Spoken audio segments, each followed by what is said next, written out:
women, in Get my ready. opinion, are not naturally wired to hate each other. Yeah, I agree. I think we're wired to be collaborative and have community with each other. Let's look back thousands of years. Women lived communally. The "it takes a village to raise a child" saying that came from somewhere. And it did. It used to be a village where women would support each other. They would live in these communal areas and they would support each other with raising children and preparing food and making clothing and all of these things. So yeah, I don't think women are hardwired to hate each other either. No, So they're so definitely not. why does that happen? If you think about the systems that we as women have been living within, right? Mhm. Especially if you think about, sure, the workplace, social media, even for people that maybe are taking some time away from their careers and they're raising children, and you think of volunteer positions, there's only one promotion to be had, or one chosen room mom,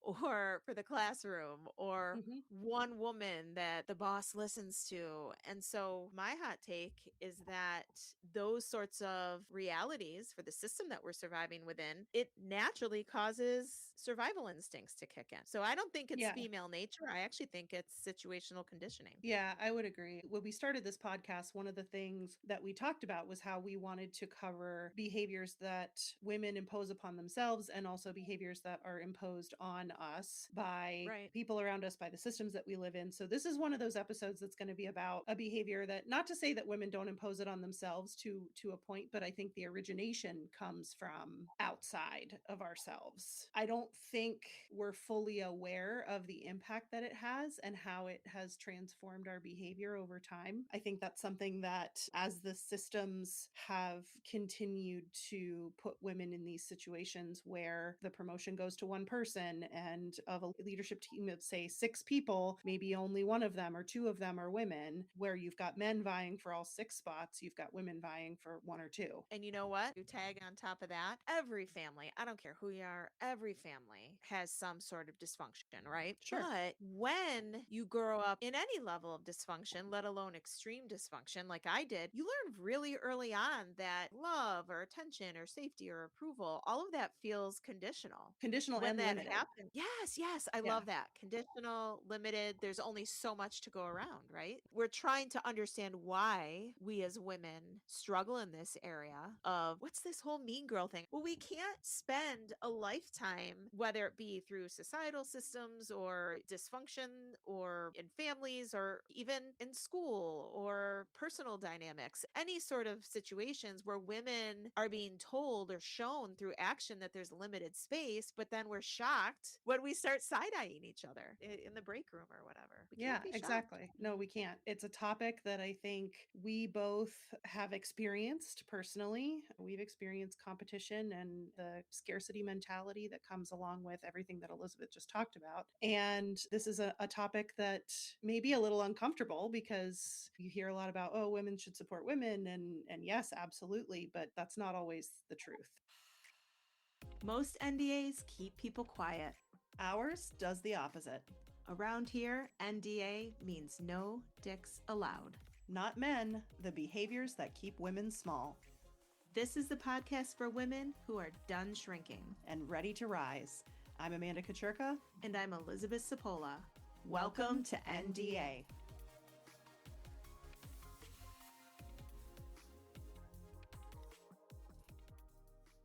Women are biologically and socially wired toward connection, collaboration, communal survival. And we exist within systems that reward women for standing out individually instead of rising collectively. I completely agree. Let's take it back, right? So, for Yeah. those who are listening, some of you may know if I referenced it in other episodes, some of you may not, but I'm a mother, right? So, I have 2 sons and a daughter. They're quite a bit older now. My oldest boys our 20, and then our baby, she is 18, about to graduate high school. But I even think back to when I was raising them, when they were real little. When I think of the boys, they were fighting their little buddies in the corner or wrestling to see who's the strongest.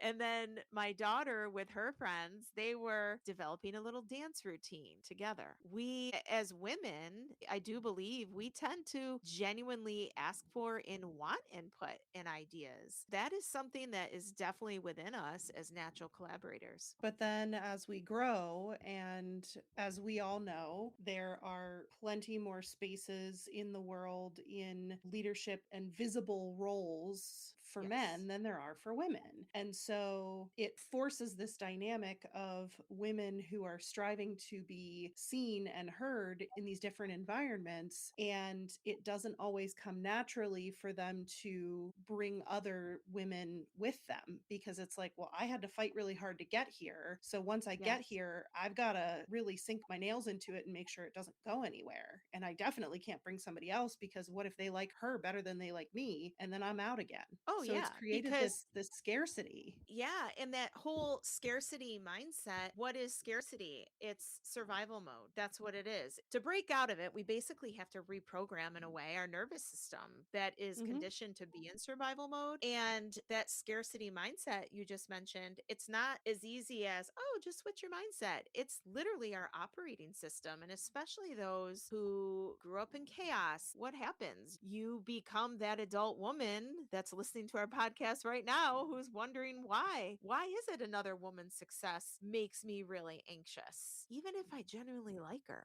right? You and I talked about this. I'm going to be super vulnerable here. You and I, offline, as we are embarking upon a joint venture outside of this Hmm. podcast together, we had some good conversation, the two of us, where we were even feeling anxious when we see other women who we adore and love and respect personally and professionally, when we see how much they are achieving success, not because we're upset with them or jealous, but just because we even struggle with, well, what does that say about us and where we should be right now, right? That's something that I've actually struggled with for most of my adult life. So, if our listeners are familiar with the Clifton Strengths Assessment, one of my strengths is competition. I am incredibly competitive. If that wasn't evident by my conversations about my trivia team, I'm just, blatantly stating it now. Super competitive. Whenever I would see people or organizations, and this happened whether it was personal stuff, oh, somebody's being recognized for something that I think I should receive, or when I was working for another company, if there were other businesses that were competitors of ours that were getting opportunities that we weren't getting, it like really upset me. If you had to put in your own words, just in plain language, what about it hit the hardest or hit the deepest? Why not me? Mm, Literally, that's okay. what's playing through my head when I see those things happening to other people or other organizations being successful. Why wasn't that me? Hear me out on this. It's almost like if I'm losing out on that opportunity to help another person or achieve something more or whatever, then what does it say about me and my value as a human? The Yeah. initial thought is, why not me? Obviously, it goes deeper than that. But yes, I think you Sure. articulated it well. The thought process that's happening behind the scenes related to that statement. I am heavy in the season of this right now because, as I just said several minutes ago, our daughter is graduating high school. Now, full transparency, when our boys graduated, maybe it's because I knew I had one more kid coming up, but it didn't hit me as deeply as this is. I find myself really noticing to the point where, as I shared with you privately offline a couple days ago, I'm stepping away from social media because I don't know, it's really hitting me hard in terms of, I guess, what we're calling this scarcity and comparison mindset. But Hmm. I'm seeing it all over the place. Oh, yeah. Whose kid got into what school? What's your son or your daughter? What are they doing when they graduate? And it doesn't just stop there. I got together with my closest girlfriends a few weeks ago to take our one friend who's the first in our friendship circle to have an adult child get married this coming summer. So So we took her exciting. shopping. Yes, so Mhm. exciting. So we took her shopping just to pick out a mother of the groom dress. If I think about what we talked about, we don't just compare whose kid got into what school, but we compare bodies. We just tend to compare, right? Compare maybe motherhood choices. But meanwhile, if we're honest, half of us are crying in the Target parking lot pretending we're fine, right? Or True. maybe eating a Yes. eating a Three Musketeers. Wait, I didn't say it out loud. And then hiding the wrapper before we get home. I think that you've hit on something important because this topic doesn't just apply to the workplace. I think it's a lot more obvious for my experience there, but it shows up just as much in social and personal settings with what you just listed: the competition around appearance, motherhood, relationships, lifestyle, assuming another woman's success is diminishing your own in some way. And I think social media has such a huge hand in that because people put only the best of what they're experiencing on social media. So you're not seeing the reality of the situation, you're seeing a very curated, performative side of Yes. things. Oh And my God. so yeah, of course you're Yes. going to think you're inferior when you're only comparing yourself to every person that you're seeing looking their best on their best day because that's all they're posting. So yeah, that's going to do a number on Totally. your mental state. I want to point out that healthy ambition is not what we're talking about here. We're talking about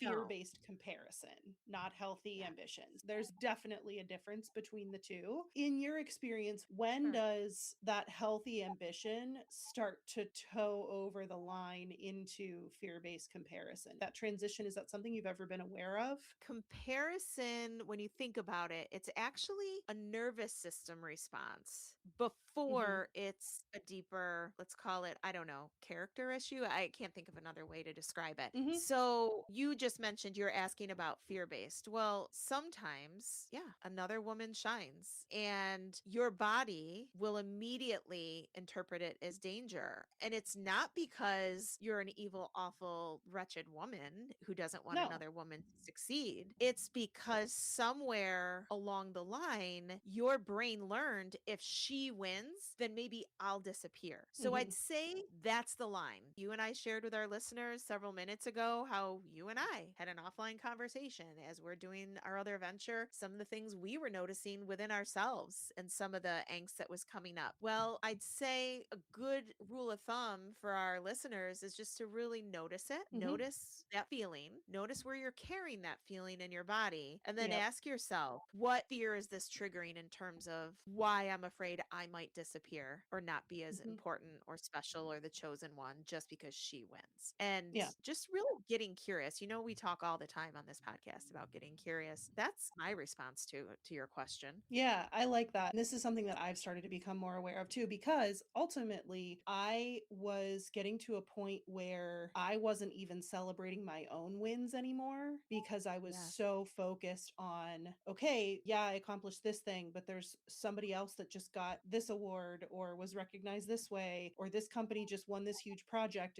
and I should have won that project or we should have won that project. I have to keep trying because I'm not good enough yet. I have to keep going. And so it's just the activation of this deep seated insecurity that I had. And it was really hijacking my joy. Yeah. And you didn't feel like you deserved to experience or receive joy. And you've Right. probably forgot how. Oh, I definitely forgot how. And then you just Yeah. become this like very angry, bitter. Yeah, I was not Hmm. in a good place when that was No. like really affecting me. I think exactly what you were saying as far as how to get out of it. It's getting curious when you're starting to feel that feeling. And for me, a good cue is if I start asking myself, why isn't that me? That's a good cue Yes. for me to be like, oh, no. You're Yes. slipping down that slope again. Definitely. I love that. That's a really good cue. Something easy that I think every listener can relate to. That's a great cue to be like, "Oh, wait, that is something. Let's Hmm. let's flag that." If I'm Yep. wondering, why not me? That definitely is. And again, just because this is fresh in my mind right now as we're preparing to send off our baby, I'm really seeing just how brutal mothers are to themselves. And Hmm. I just got together together with another mom who's sending off, it'll be her oldest, but sending off her oldest. And we've known each other for years. We just got together for lunch a few days ago. And mothers, we're brutal to ourselves. I mean, we freaking Yeah. compare everything. Even if it's silent in our minds, we're always comparing ourselves if we're not careful, right? Whether Mhm. start from when they're babies, we compare who's breastfeeding, who's not. How long are you breastfeeding? Was breastfeeding easy for you to do or was it hard? Sports, activities, behavior,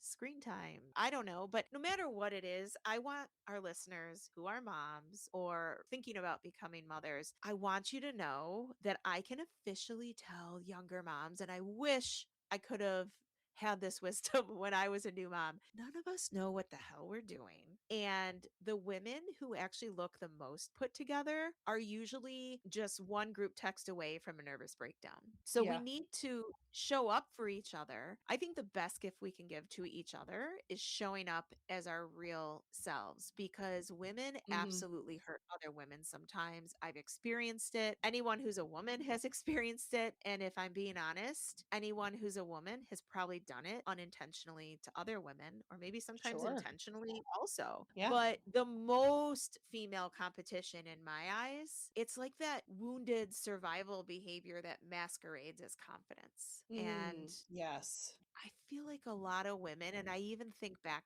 to myself at different stages in my life, I think a lot of women become territorial because we had to fight like hell to get Yes. into rooms that were never fucking built for us to begin with. And instead of Yes. pulling more women in, we're trying to subconsciously protect our spot. The "I suffered, so you should suffer too" mentality. Yes. Yes. This is a hot button issue for me. I'm, like, getting a little fired up here. There's a Okay, lot let's of hear hand it. gestures. You can't see them, but there's a lot of hand gestures happening right now. I'm here Anyway. for it. Let's hear it.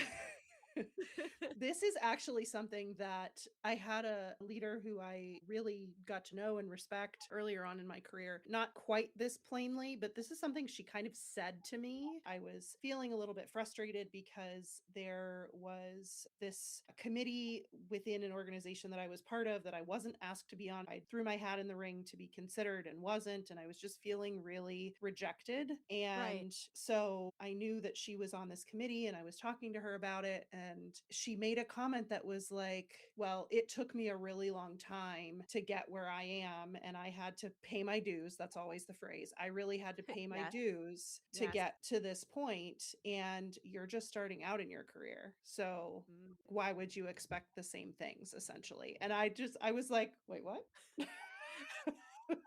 I but Come I again? but What? I work yeah, I work hard though, and I have a lot to contribute, but you're telling me that I shouldn't be considered and I shouldn't be frustrated that I didn't get chosen for this opportunity because I Yeah. haven't put in enough time?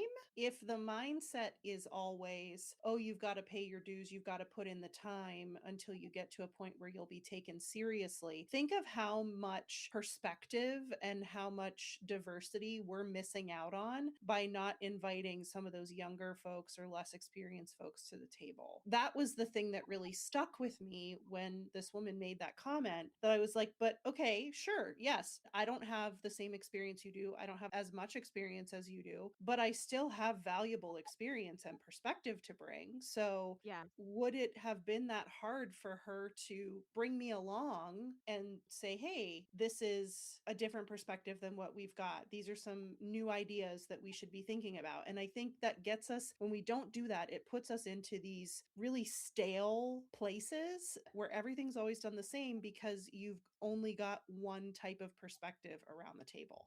Yes. I used to think the way that I could heal myself, I always felt like I had to try to be the most powerful person, the most powerful woman, because often I was the only woman, right? But when we're trying to be powerful, it doesn't do anything. I'm less impressed by women who try to dominate rooms. Mm-hmm. And where the power is by women who create room for other women.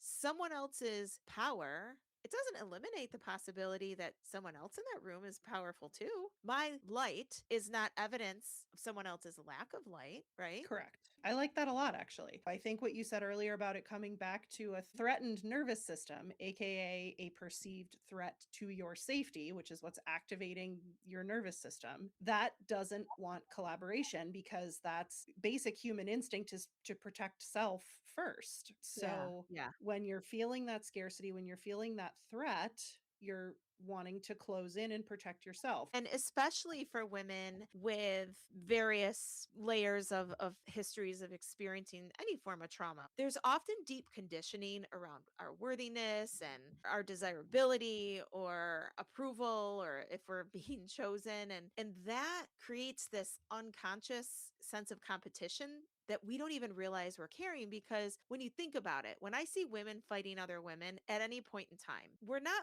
fighting each other. We're actually fighting old wounds. Right. So Yes. to me, I wouldn't say that healing that unhealthy sense of competition, right, with other women, it has to look like, oh, you're never going to get triggered because you and I shared, we noticed we were getting triggered. Yes. But it's catching it faster. That's what healing Mhm. looks like. What if we could just catch it faster and we could ask ourselves, oh shit, why did her success make me feel small? Because Mhm. that's where growth and the ability to create more space to invite other women in, to create a Yes. bigger sense of community, that's where it's going to come from. Yeah, absolutely. And I think just to help people understand the feelings that this competition can generate, I want to go back to what I said earlier about for me, it's anytime I catch myself starting to think, why not me? That's a really good indicator to pause and say, oh, okay, my insecurities are being activated. So I need to take this as a cue to separate admiration and inadequacy. Oh, that's a good one. Those need to exist separately, right? I can admire someone and that doesn't need to make me feel inadequate. Yes. And for me, I'd say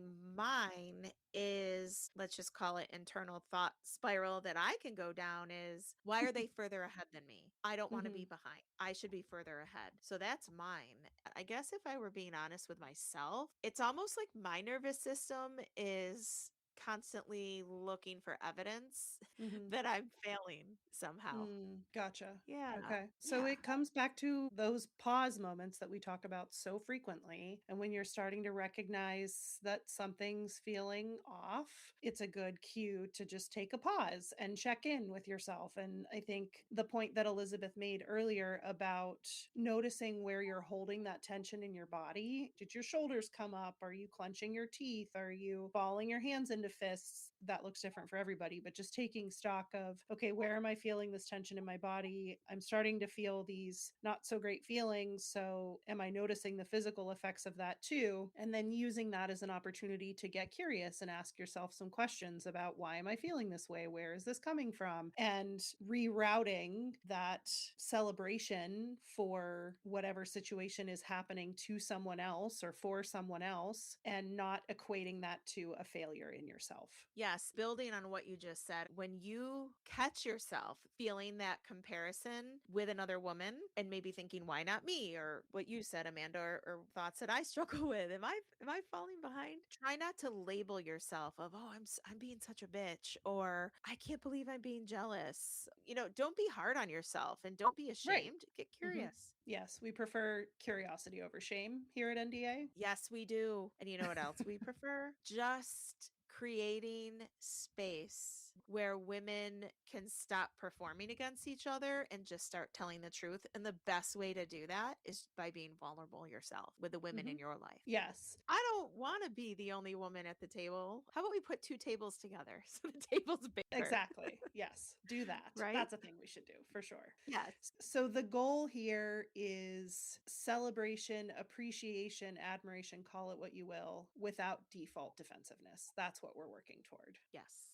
Said Yes. differently, another woman's success is not evidence of your failure. Absolutely not. And if you're interpreting it as that's self awareness. Good for you for noticing it. And ask yourself, why is it that her success is making me feel small? So don't shame yourself, but ask yourself, No. why? Get curious. Why is that Yes. making me feel small? So I think this is a good time to transition to our regular segment, Shrink This. I have a personal one actually that I observed. Okay, perfect. Let's hear it. So here's what I would say. This is, I guess, the theme of in my mindset today. It must be my daughter, I guess. This shrinking behavior is something that I've been noticing. So it's not in a boardroom or in any of my professional circles. It's actually in a group of 18-year-old girls, including my daughter and her friends. And first, let me just say before I share this shrinking example, these girls are truly incredible. They're beautiful inside and out. They're smart, they're funny, they're kind, and they're lovely young women. And yet,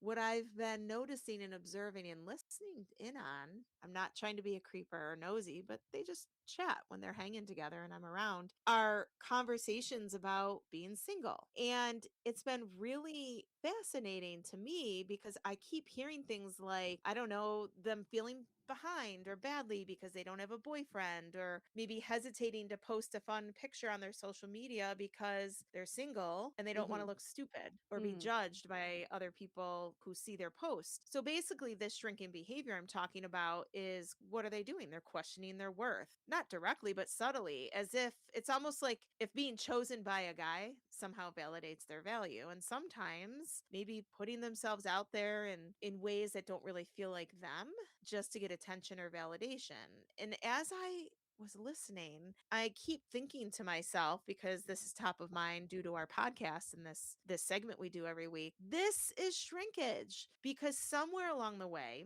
these beautiful, confident, capable, amazing young women, they start quietly adjusting themselves. And it has nothing to do with who they are, but based on whether or not someone is choosing them. And Mhm. so they're 18. Here I am. I'm knocking on the door in 50. They're already shrinking. They're already wondering if they're behind. They're already questioning how they show up, and they're already measuring themselves through someone else's attention. And I'm not saying this or sharing this example with judgment, because if we're being honest, most of us grown women listening to this podcast, we did the same thing, and a lot of us still do. We just Still have do. Yeah.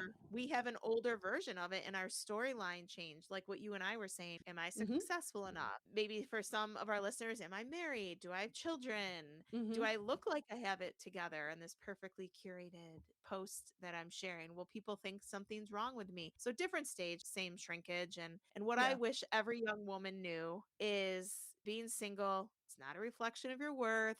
It's just your current relationship status. Period. The end. Mhm. Well said.